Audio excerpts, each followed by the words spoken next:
auditivo, né? Então, assim, o que de imediato e sintomas, assim, que a gente consegue identificar, né, um distúrbio auditivo? Certo. Então, assim, isso varia um pouquinho de acordo com a idade do paciente que a gente está avaliando. Quanto mais nova é a criança, mais difícil é da gente perceber realmente. Mas, de um modo geral, a gente consegue ver algumas crianças, quando tem perda de um lado só, tem uma preferência a virar sempre para esse lado quando recebe algum chamado ou quando ouve algum ruído. Ou, se for uma perda dos dois lados, a criança pode não responder a barulhos altos, né, a chamadas por gritos ou susto de alguém, e às vezes a criança não vai esboçar uma reação que a gente consideraria normal, né, em relação a algum estímulo. À medida que a criança vai crescendo, a gente consegue perceber distúrbios de audição no atraso da fala. A fala fica um pouco mais tardia do que deveria, e isso pode ser um sinal, geralmente é o que os pais percebem, né? É um sinal de que algo na audição não está indo como deveria. Então, esse é o que mais chama a atenção, em crianças um pouquinho maiores. Uhum. Tá, e tem um exame até que a gente faz, né, que é o Bera, que faz para ver a questão da audição. Até nem está aqui, eu estou colocando agora. Isso, isso. A gente Uhum. tem, justamente porque não tem uma maneira muito clara de se ver essa deficiência auditiva, a gente faz uma pesquisa. É parte do protocolo de todas as crianças nascidas no país receber essa pesquisa, dependendo da categoria que elas se encontram, um pouco mais intensa ou um pouco mais o padrão, né? O que é feito para todo mundo. Então, todas as crianças passam pela triagem auditiva neonatal, que é feito o exame, que é o teste da orelhinha. É uma emissão otoacústica, é feita logo após o nascimento da criança, geralmente ali com 2 a 3 dias, e é o exame que começa, que inicia essa pesquisa pela audição. As crianças que têm mais risco, né, de ter alguma perda auditiva, que são crianças prematuras, ou que passaram por tempo de UTI, que precisaram de auxílio de respirador, que tiveram algum antibiótico logo depois que nasceram. Como a gente sabe que o risco da perda de audição nelas é maior, a gente faz uma triagem mais intensa, faz o Bera, que é um exame um pouco mais específico do que o teste da orelhinha, que tem uma capacidade de pegar pequenas perdas, um pouco mais leves do que o próprio teste da orelhinha. E é assim que começa, né, em todas as crianças, para a gente identificar o quanto antes, porque é isso que vai ajudar a ter uma recuperação melhor no crescimento da criança. É o que a gente sempre fala, né, na questão de qualquer diagnóstico que seja precoce, faz um bem, né, porque a gente consegue ter mais tempo para trabalhar com essa criança e trabalhar as próprias limitações dela, né? Isso, a gente costuma dizer que os 2 primeiros anos da criança são os anos mais importantes do desenvolvimento. A gente sabe que existe o que a gente chama de plasticidade, que é uma capacidade do nervo, da audição e do cérebro da criança de se desenvolver, e que ela acontece de 0 a 2 anos, então a gente tem esse período para tentar corrigir qualquer pequena alteração que a gente encontre, para justamente não ter um dano lá na frente. Muitas vezes, quando a gente descobre essa perda cedo, a gente consegue ou reverter ou diminuir para poder a criança aproveitar essa capacidade que ela tem de se desenvolver nesse primeiro comecinho da vida, porque a gente sabe que depois isso reduz e o resultado acaba ficando diferente. Sim, uhum. Não, bacana, né? Então, eu acho que é mais isso, né? A questão de a gente observar os primeiros sintomas, é claro que a gente sempre fala em consultório, né, doutora? Quanto mais precoce a gente fizer esse diagnóstico, melhor vai ser para as crianças, né? Então, beleza. Uma outra perguntinha que também é bem bacana é como que a gente pode identificar essas alterações nas crianças que ainda não sabem explicar o que sentem? Né? Então, aquelas crianças que realmente não sabem se expressar de uma forma onde o adulto consiga entender. Uhum. Como que a gente vai fazer isso? Então a gente tem alguns artifícios, né, um deles é um estilo de execução da audiometria. A audiometria é o exame básico de audição, né, aquele que quando a gente é mais velho, a gente ouve um barulhinho, tem que apertar um botão para dizer se está escutando, ou corresponder, fazer um ok, às vezes repetir algumas palavras. e a gente não consegue fazer isso nas crianças, né? Então, existem algumas variações. A gente usa estímulo visual, algum desenho, mudanças de cores nas crianças menores. E ali, com 6 meses, já dá para começar a incluir algumas coisas mais difíceis, né? Que a criança consegue corresponder. Então, dá para usar algum reforço, né? Dar uma tarefa para a criança fazer, alguma coisa que a gente possa entender que ela teve essa resposta. Mas no dia a dia, no consultório, a gente pode usar até coisas bem simples, um barulho de chave para ver se a criança reage àquele estímulo, uma porta abrindo e fechando, alguma coisa que faça realmente algum ruído. É mais grosseiro, é uma triagem mesmo, mas é para a gente ter uma noção do quanto aquela criança está correspondendo ao ambiente. E isso a gente pode fazer em casa também. Os pais conseguem realizar de uma maneira bem simples, uma maneira de ligar ali uma luz, né, algum sinal de que teria que procurar algo mais específico. Né, do que está acontecendo. Isso. Legal. Vamos lá, parece que alguém comentou ali que o teu áudio está dando eco, doutora. Eu acho que é o ambiente que eu tô, porque minha salinha está fechada. Eu vou tentar abrir a janela, ver se dá uma melhoradinha. Tá bom. O pessoal vai falando para a gente vai fazendo, né? Aqui a gente tem uma outra perguntinha, doutora, que é como a dificuldade na audição interfere no aprendizado escolar? Acho que essa aqui até eu posso, né, responder por esse fato, né? Então, como que, na verdade, muito ela pode interferir no processo de aprendizagem, né? Por isso que a gente acaba fortalecendo com os pais no consultório esse diagnóstico mais precoce, porque é claro que para a questão da aprendizagem, os pais acabam observando isso com as crianças a partir de 5, 6 anos, né? Então, e claro que se for uma defasagem muito significativa, a gente já perdeu aí um tempinho. Então, o que geralmente, né, acaba prejudicando como? Na questão dele, a professora falar, ele não conseguir internalizar, né, perguntar logo em seguida, e daí, o que falaram? Não saber explicar. Então, toda essa dificuldade auditiva que ele tem acaba interferindo.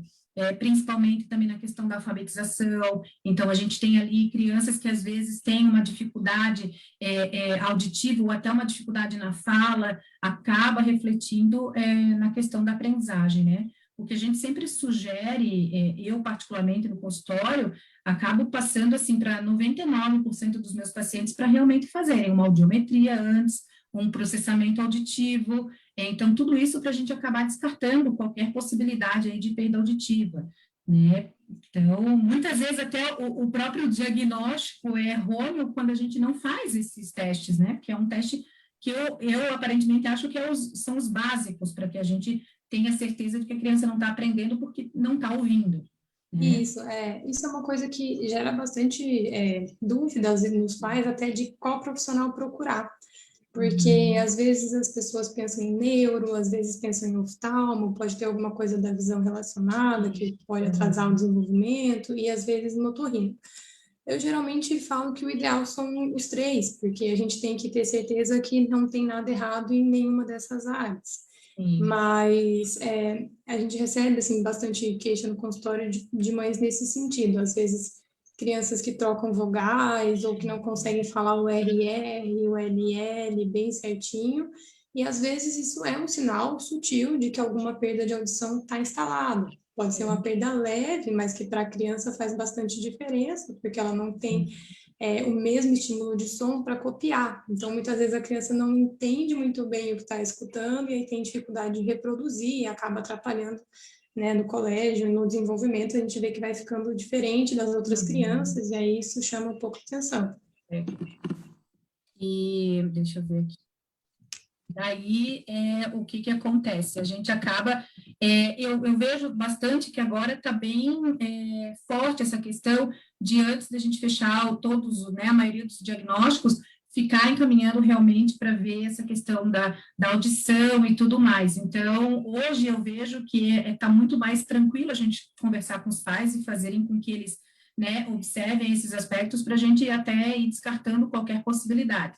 Sim, né? sim. Então, é uma forma, assim, que a gente tem, que, infelizmente, acaba interferindo no aprendizado, porque a criança vai aprender aquilo que ela escuta, né? E se Isso. ela escuta de uma forma diferente, ela vai escrever da forma diferente.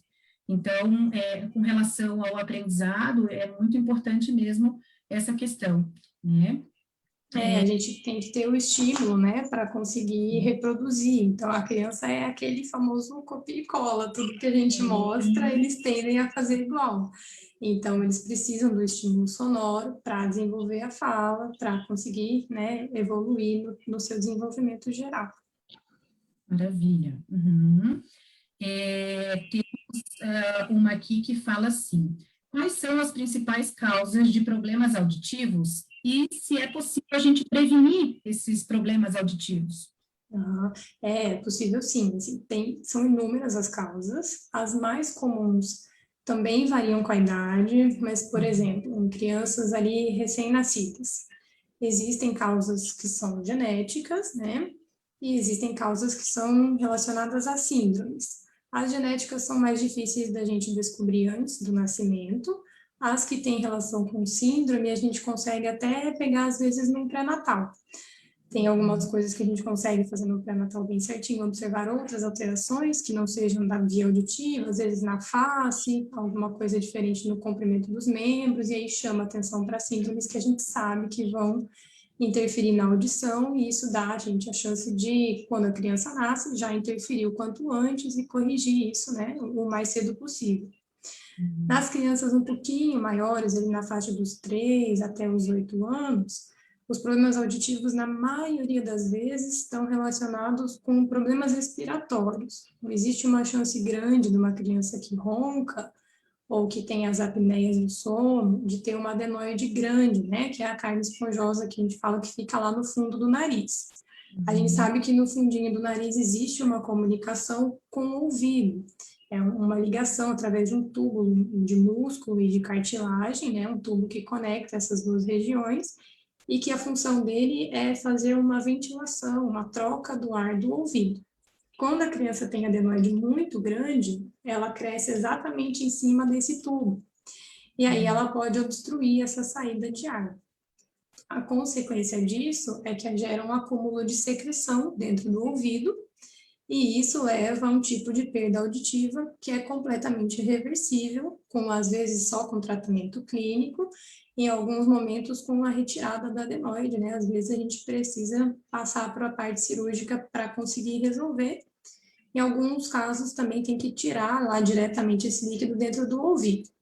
Mas esse é o mais comum nessa faixa etária, que é a faixa etária que a gente mais pega essas alterações mesmo. São coisas, assim, relativamente simples da gente corrigir, desde que a gente consiga, né, identificar bem cedo. E geralmente vem com sintoma respiratório junto, que é o que chama mais atenção, né? A dificuldade para dormir, o ronco, aquelas paradas de respiração que as mães observam nas crianças. Uhum.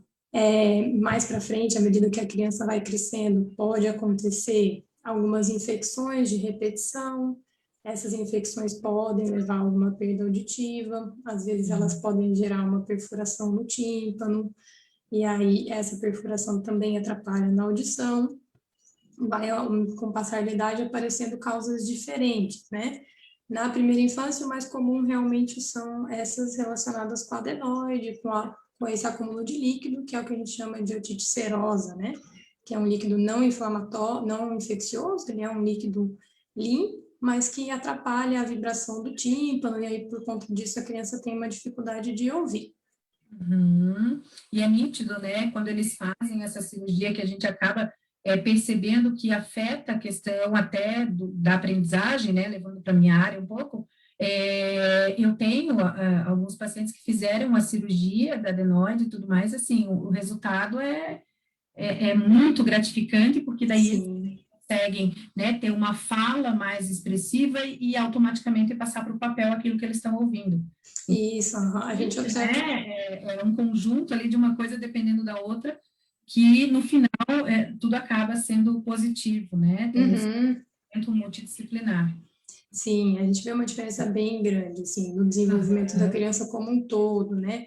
Além da parte auditiva, a parte do crescimento, o desenvolvimento da face, a voz realmente muda, fica menos anasalada, às vezes fica até mais fininha. Ele fica menos cansados, né? Porque dá a impressão que a respiração cansa. Uhum, fica bem mais leve para respirar, porque realmente consegue funcionar, respirar pelo nariz mesmo, então isso alivia bastante.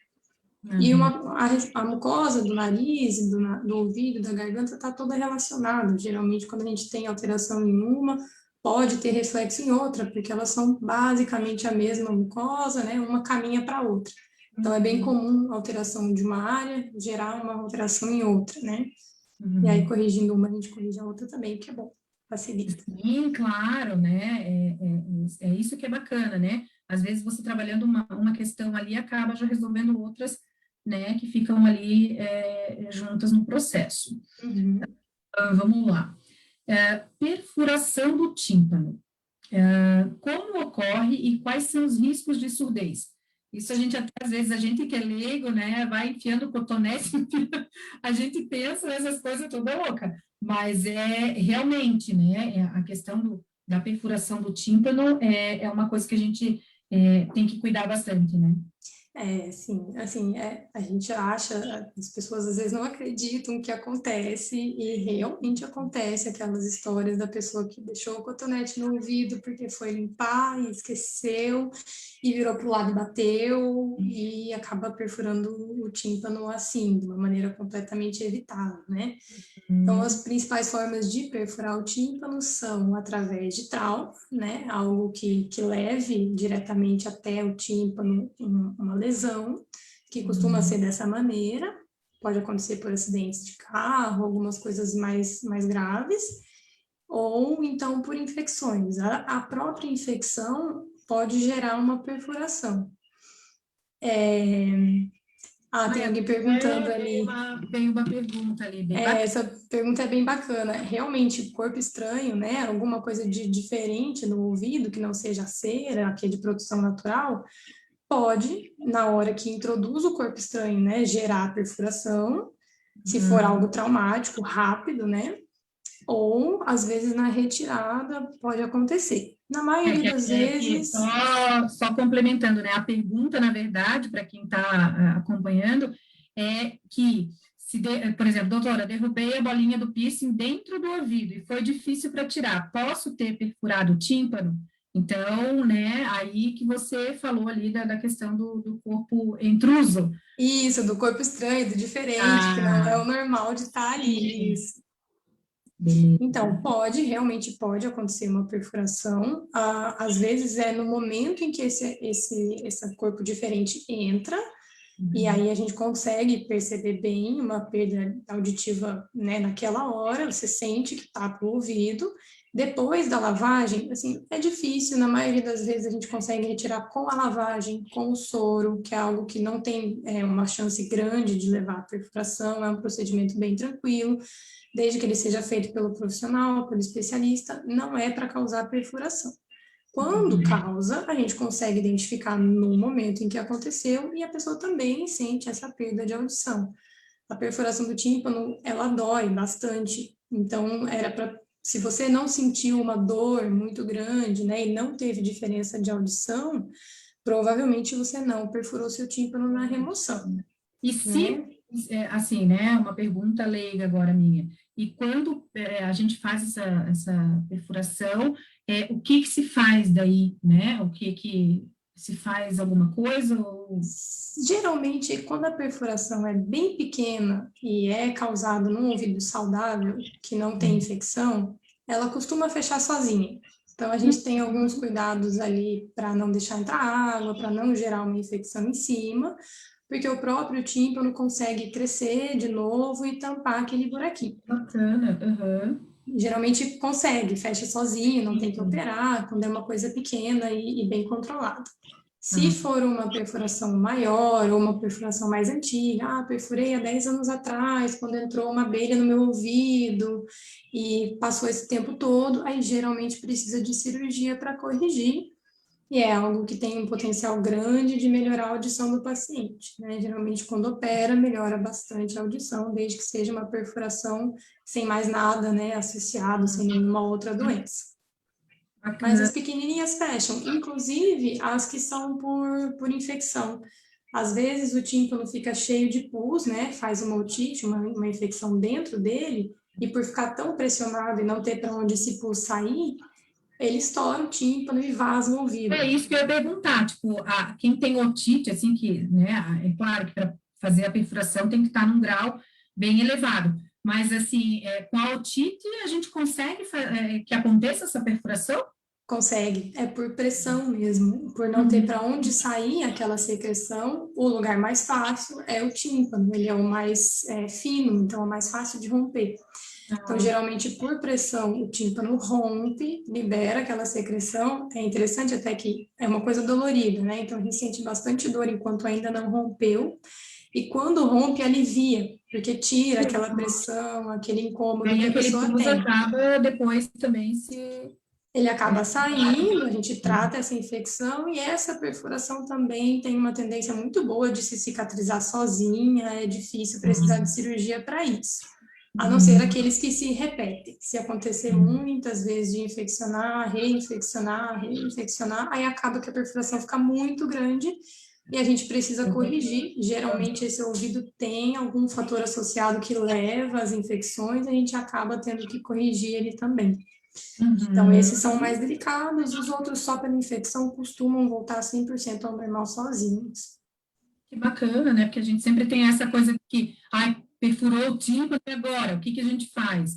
Então, hoje a gente sabe que existem tratamentos para que a gente faça todo o acompanhamento e acaba reestruturando tudo isso, ou Uhum.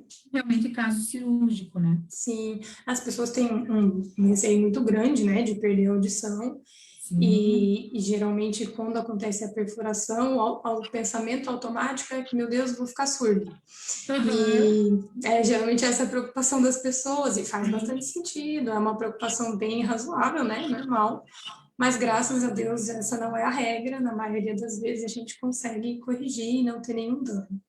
Uhum. Voltando, eu não sei nem se tem essa pergunta, mas agora me veio na cabeça. A gente acaba, por exemplo, tendo uma perda auditiva durante todo o nosso processo, enfim, criança, adolescente, adulto.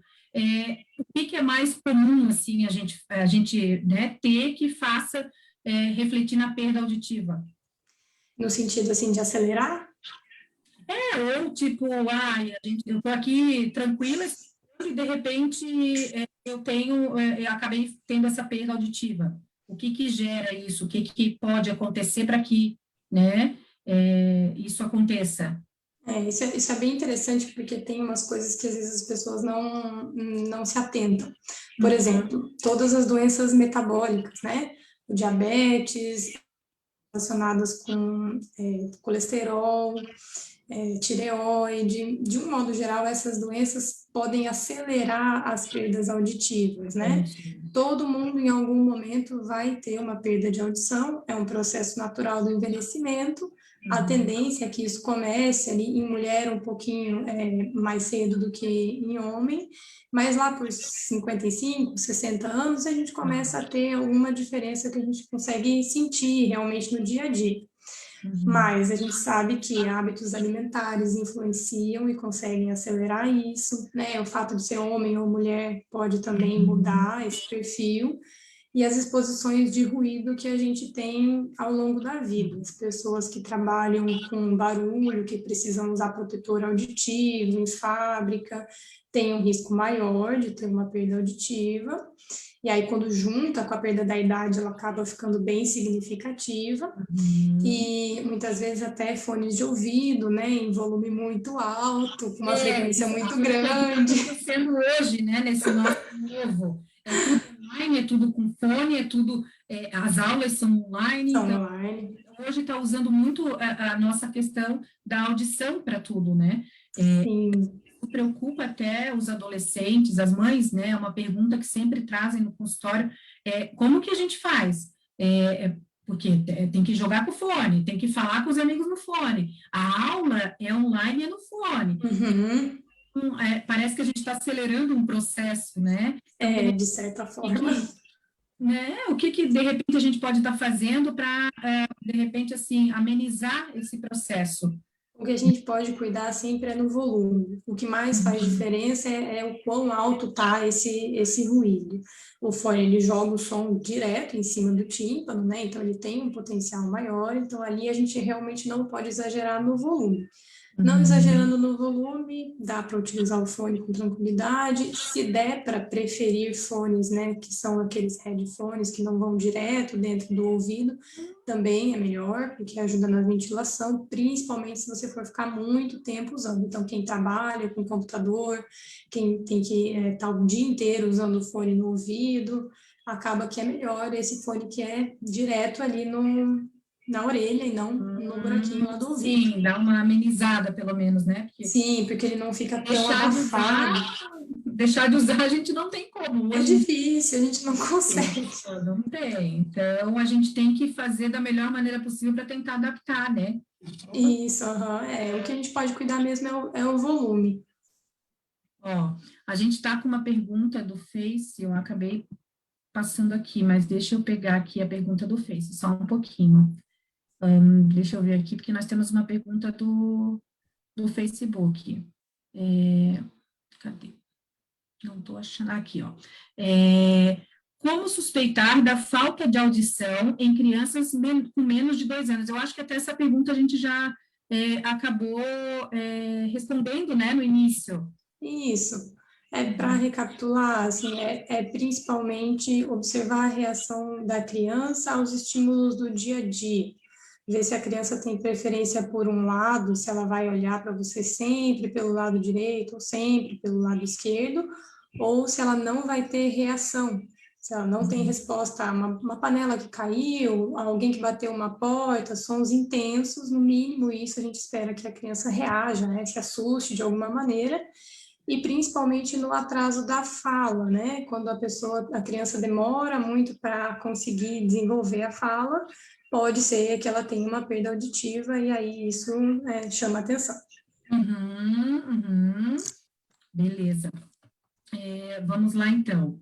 É necessário a realização de exames para um diagnóstico? E quais são esses exames? Sim, né? A gente, em todas as crianças recém-nascidas, tem que fazer realmente a emissão otoacústica, que é o teste da orelhinha. A gente sabe que existe uma chance desse teste dar falha quando é feito logo no primeiro dia, pode ter um pouquinho de líquido no ouvido da criança e às vezes isso atrapalha um pouquinho. Então, hoje em dia, a gente espera lá pelo terceiro, quarto dia para fazer, nas crianças que não têm nenhum fator de risco. Esse teste dando normal, acaba a investigação dessa criança, né? Não precisa insistir nisso, a não ser que em algum momento surja alguma coisa diferente que faça a gente pensar que ela pode não estar ouvindo. Se for uma criança de risco, a investigação é feita com o UBERA, que é um exame mais específico, ou no caso da criança que não tem risco, o exame dar negativo, aí teria que evoluir para o BERA também, que ele vai contemplar mais alterações, pega perdas mais leves, então é mais seguro a gente ter um resultado certo, correto com esse exame. Então, é mais ou menos esse caminho. E me diga uma coisa, doutora, por exemplo, eu estou fazendo as perguntas conforme eu vou me lembrando até assimilando. Pode fazer. A gente tem aí, por exemplo, você falou das crianças recém-nascidas, né, e as crianças mais novas. E, por exemplo, nas crianças lá de 6, 7 anos, ou pré-adolescentes, o que a gente pode estar fazendo para que a gente tenha algum exame que a gente faça, que realmente acabe contribuindo para uma suspeita dessa mãe, né, basicamente. Sim. Nas crianças maiores, a gente já consegue fazer a audiometria mesmo. Ela é um exame que depende da colaboração do paciente, então a gente reserva para as crianças que conseguem entender os comandos, as coisas que elas vão ter que prestar atenção durante o exame. E esse exame costuma ser suficiente para a gente tirar as dúvidas, né? Ela consegue indicar para nós o tipo de perda, o grau de perda. Se a gente costuma fazer a impedanciometria junto, que é para avaliar a integridade do tímpano, se ele está inteirinho, se ele tem uma perfuração, que às vezes até no olhar isso pode gerar um pouco de dúvida, e o exame contribui para sanar essas dúvidas todas. Então, se houver alguma suspeita de perda de audição, é pela audiometria que a gente começa. Tem algumas crianças que às vezes mantêm essa queixa mesmo com audiometria normal. Aí nessas a gente tem que insistir um pouco mais. A gente sabe que existe hoje em dia uma dificuldade às vezes da criança de compreender o que é o som, que é o que a gente consegue pegar no processamento auditivo central, que é um exame super recente, né? E que é muito importante porque a gente conseguiu pegar algumas crianças que não tinham uma audiometria alterada, mas que ainda assim não evoluíam na escola, não conseguiam desenvolver. E o que esse exame mostrou foi que às vezes a criança escuta, mas ela não consegue processar essa informação lá no cérebro e fazer o som virar uma informação real. Não, e até mesmo entender, né, o que isso eu pego também bastante no consultório, e a gente acaba lá, como no início eu comentei, 99% dos meus pacientes eu encaminho justamente para a audiometria e para o PAC, né, que é o processamento auditivo, que é justamente isso, a audiometria muitas vezes deu ok, e aí, se a audiometria já der alterada, a gente para por ali para trabalhar a audiometria, mas se a gente der continuidade no processamento auditivo, o que acontece? A gente observa que muitas vezes ele não consegue entender o que a professora fala, né? Se dão informações um pouco mais longas, ele já se atrapalha um pouquinho, e aí gera todo um desconforto, tanto na questão da aprendizagem, quanto na questão da autoestima. Né? Isso, É um tema, assim, eu particularmente adoro esse tema, porque o PAC faz parte do meu dia a dia. Então, eu necessito dele, é muito importante para a gente até, como a maioria dos transtornos a gente não tem testes específicos laboratoriais, né, ou testes mais precisos, assim, então a gente, quando tem um PAC, quando tem algum exame mais com subsídios que contribuem para que a gente feche um laudo mais correto, né, não, que a gente não tenha tantas aberturas assim.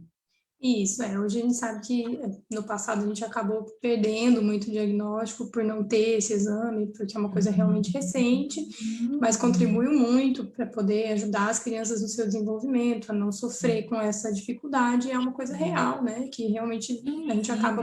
E principalmente até na minha área, pelo menos, né, quando a gente tem ali um caso de transtorno de déficit de atenção, quando a gente tem um caso de dislexia, onde o PAC dá totalmente alterado, então a gente tem ali muitos subsídios que nos ajudam e contribuem para que a gente tenha um fechamento de laudo bem mais consistente, né? Isso, a gente consegue pegar pequenas alterações que têm um significado grande no dia a dia da criança e ajudar essa criança a passar por isso, a superar essa dificuldade, né, com o teu próprio trabalho, né, com o teu dia a dia. É o que a gente realmente utiliza e dá muita diferença no desenvolvimento da criança. Principalmente agora a gente levando em consideração a questão da dislexia, né, que é toda a parte auditiva. Então, tem que ter tudo muito em conjunto ali para que a gente tenha resultados bem precisos, né? Então, um trabalho com uma fono tem que ser bem ali, diretamente para que a gente tenha um processo de evolução muito mais rápido. Sim, sim. Sim, bacana. Vamos lá. Tem uma agora que fala assim, em época de ensino à distância, né, que é o que a gente está vivendo agora, devido à pandemia, como que os pais podem observar as crianças durante a aula? Então, eu vou comentar um pouquinho, depois até você me ajude aí contribuindo com o teu conhecimento. A gente observa muito nessa questão agora da pandemia, que todos, né, todos nós tivemos que nos adaptar, a gente sendo ou pais ou professores, enfim, todo mundo teve que se adaptar nessa nova função. Muitas vezes a gente tem uma dificuldade muito grande de concentração dessas crianças diante da tela, né? Até porque a gente está no nosso ambiente, com coisas que são nossas, familiares, então fica muito mais difícil da gente manter esse nível atencional. O que a gente sempre acaba aconselhando para esses pais, até colocando como uma forma de ajudá-los nessa questão de procurar um profissional. Realmente, a questão se a criança está conseguindo entender o que o professor fala, se está escutando, mesmo com todos os recursos ali, né? Se está escutando o que o professor está falando, se está entendendo, porque na minha área também é muito importante essa questão da escuta e do entendimento, né? Então, a gente tem muito isso. E observar bem isso, se realmente perde o foco com facilidade, se realmente aquela aula está sendo produtiva para ele, né? Então, tem todo esse processo aí que a gente leva em consideração. Hoje a gente tem o processamento do par, né, o processamento auditivo, temos audiometria, então tudo isso serve como parâmetro aí para a gente seguir com o que pode estar acontecendo com essa criança, até levando em consideração que nem todo PAC alterado é um TDAH, mas que todo, né, basicamente aí a maioria das pessoas que têm um déficit de atenção tem um processamento auditivo alterado. Então, esse também é um parâmetro bacana para a gente ter como embasamento de um futuro laudo, né, de um futuro diagnóstico. Sim, a gente vê muito mais, né, o TDAH hoje em dia. Algumas pessoas às vezes até se perguntam se a gente tem uma tendência a dar mais esse diagnóstico, né, para as crianças. Sim, já é muito confrontado, né, e às vezes até os próprios pais já chegam com o próprio diagnóstico. O diagnóstico, sim. Bem isso.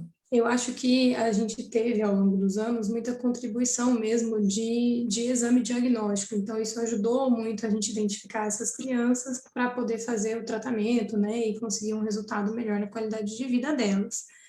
E realmente é uma coisa que a gente tem mais hoje em dia, né? A gente tem uma multitarefa muito maior, né? O jeito que as coisas são feitas, as aulas online, isso há 10, 20 anos atrás parecia loucura, né?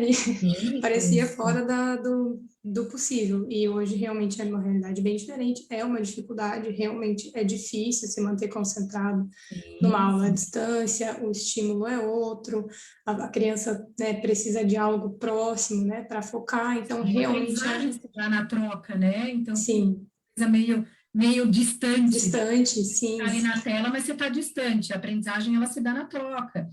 Então, sim, sim.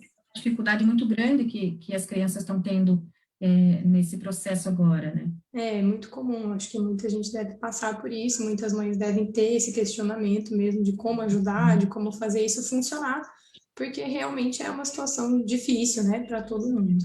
E nova para todo mundo. Nova, em todos os, até para nós é complicado, imagina para as crianças, então realmente não é fácil. E é essa a nossa preocupação, né? Antes de a gente estar saindo aí, fazendo laudos de TDAH, ou laudos de dislexia, ou laudos de algum transtorno de aprendizagem, descartar todas as possibilidades possíveis, né? Então, sim. Às vezes é nessa hora de uma aula online e tudo mais que os pais, hoje em dia, também estão mais presentes ali e acabam observando algumas demandas que precisam automaticamente de um profissional especializado para que aquilo melhore.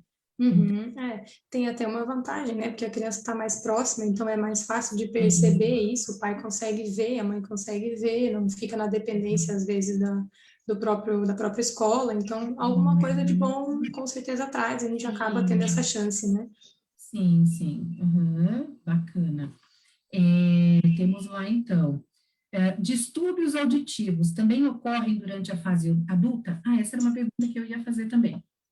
Ocorre. Vai mudando um pouco o tipo, né?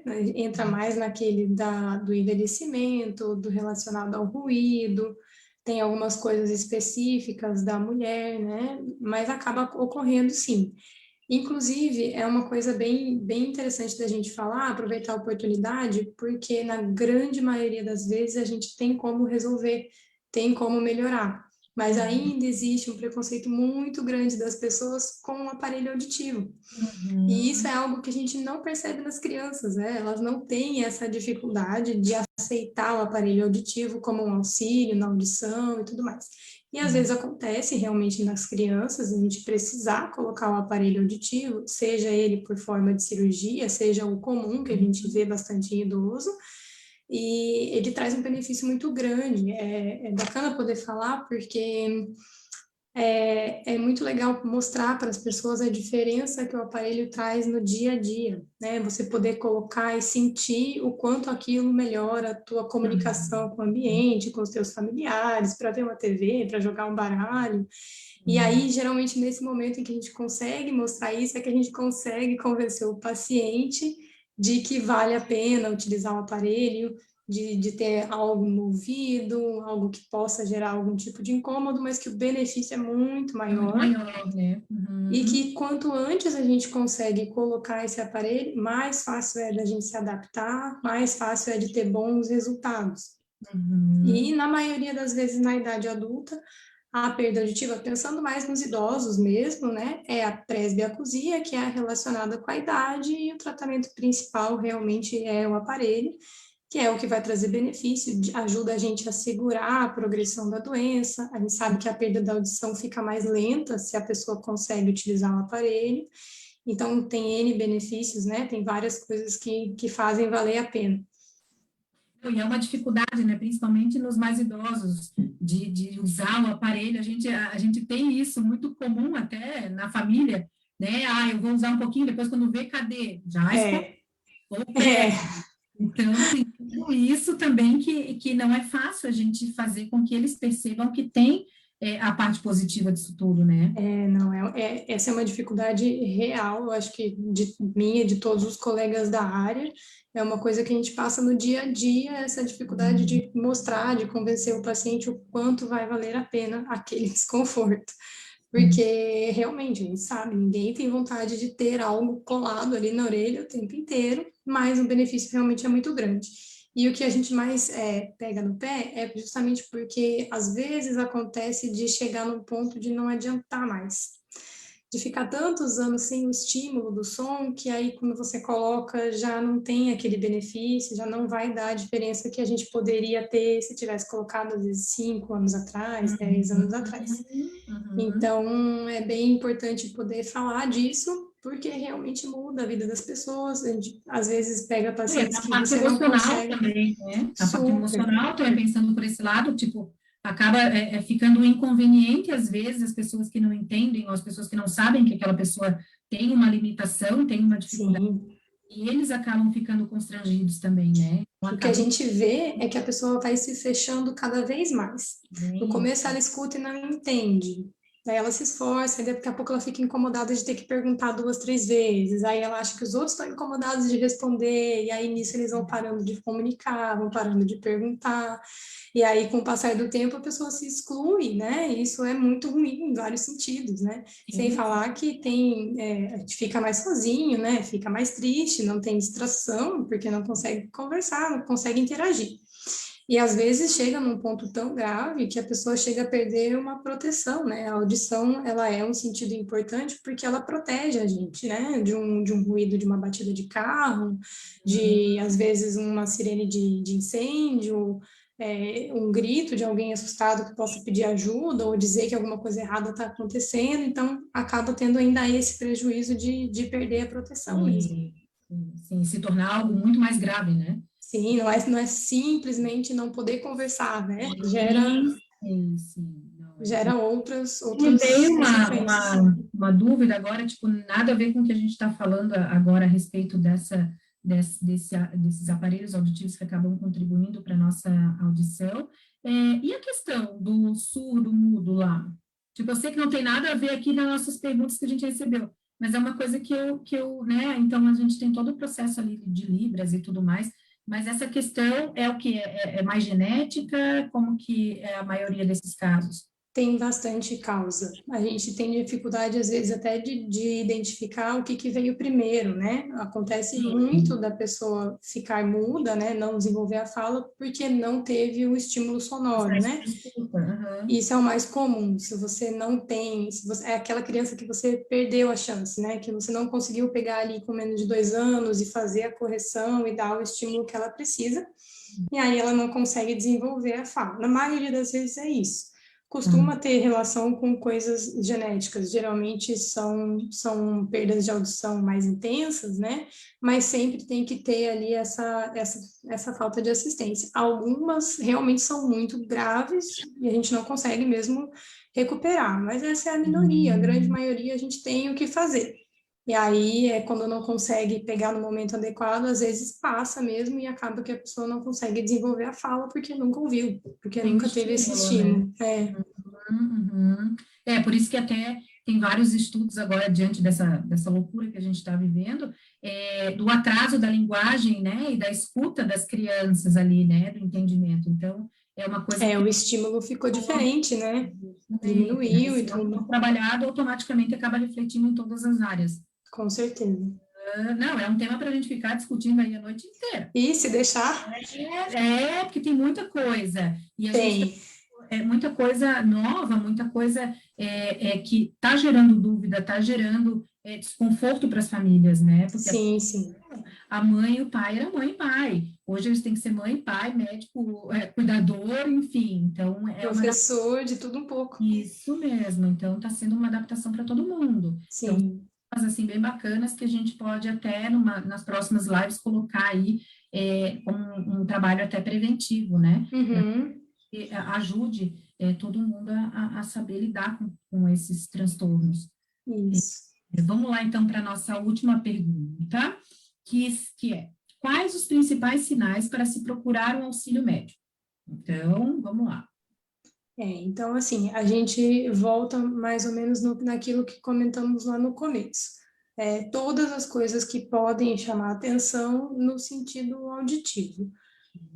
A falta do desenvolvimento da fala, a falta de reação das crianças, crianças que não estão acompanhando as outras na escola, que tem algum problema na troca de sílabas, na troca das letrinhas, ou às vezes até que tenham algum problema de respiração, de ronco, ou de respiração só pela boca, tudo isso vale a pena ser investigado, porque geralmente a gente encontra alguma alteração que dá para corrigir.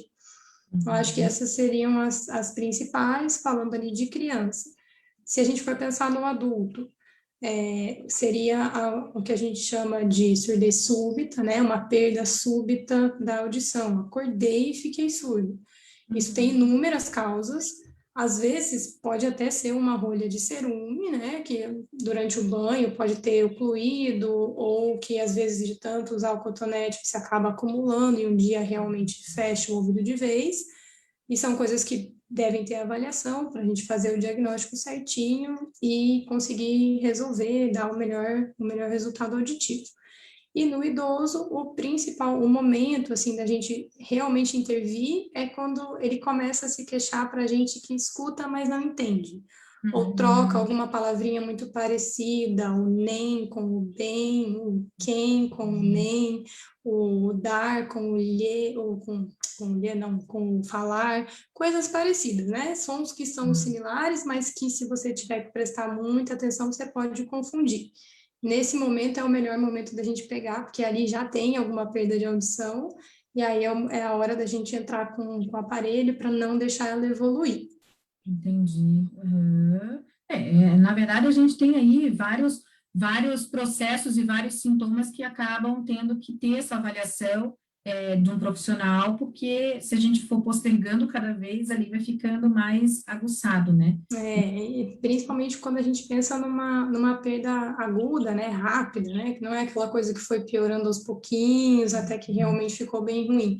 Porque essas a gente tem que realmente agir o quanto antes, porque aumenta muito a chance de recuperar a audição, de não ficar nenhuma sequela, né? Então, essa é a principal no adulto, se for súbito. Da noite para o dia ficou ruim, aí realmente precisa ser rápida essa avaliação.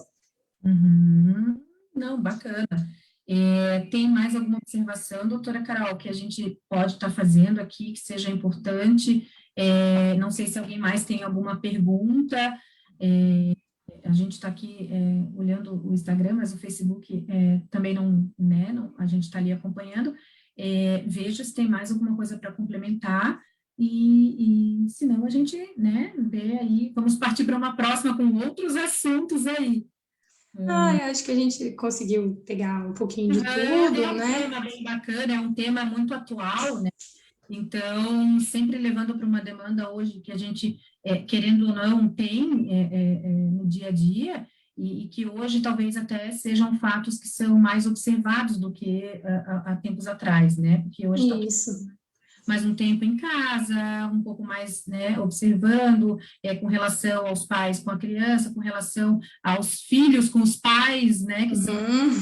Então, a gente tem aí uma demanda bem grande que hoje serve como um auxílio até para esse diagnóstico precoce, como você falou, né? Sim, sim. Então, eu acho que é O bem... principal é a gente conseguir realmente agir cedo.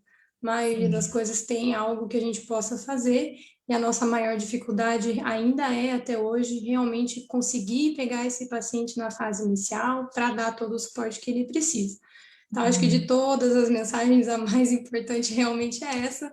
Quanto antes a gente intervir, melhor vai ser o resultado, né? Sim, procurar, né, o quanto antes, né, mesmo que seja para tirar dúvida, eu Mesmo que acho seja para tirar que dúvida. porque é um processo que você vai descartar ali, né, qualquer possibilidade de alguma disfunção ali que vai acontecer. Sim, eu acho que isso é importante. Às vezes, né, tem coisas que realmente só olhando para a gente saber, precisa fazer uma otoscopia, avaliar o ouvido por inteiro para ver se tem algo lá dentro, para ver se tem uma perfuração. Então, é válido tirar a dúvida, acho que sempre compensa. Sim. Então, pessoal, a gente agradece muito a contribuição de vocês aí através das perguntas, através da presença.